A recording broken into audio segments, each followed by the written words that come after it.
Hello again, this is Pastor Tim coming to you from Bend and Lomita United Methodist Churches. We are reading the back book of Matthew and talking about some of the stories, especially just after the Sermon on the Mount, some of the things that Jesus did. And one of the interesting little stories is when Jesus entered Peter's home, that's in Capernaum, he saw his mother-in-law laying in the bed with a fever. Two things are told by that. One of them is that she's in bad shape.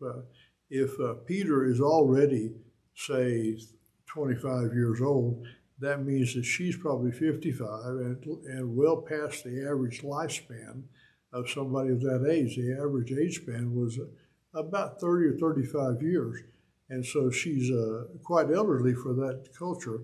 And there was not a lot of medical care, so she was pretty in dire straits since she was elderly and sick for that culture. And in the fact that she lived with Peter meant that her husband had probably died, and that she had not been able to possess any of the things that he possessed, and so she was out to pasture, so to speak. She didn't have any source of income. She didn't have any place to live, and so Peter had taken her in.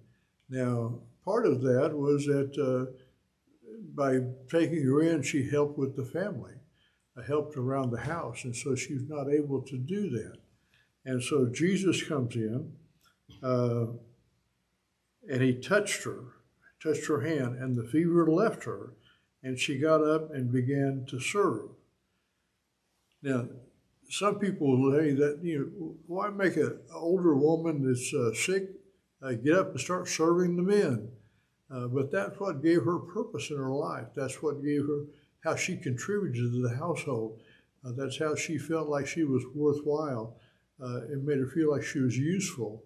I think some of the times we lose what helps make us useful to other people, and we lose the purpose of living. She had gained that purpose when he touched her. So it was a healing, but healings are not just for healing. Healings are so that we can do something with them. Healings, God heals so that we can be of service to other human beings, so we can talk about our difficulties and help other people through them. As one pastor said, God never wastes a hurt. You take that which happens to you and take it and help other people with it.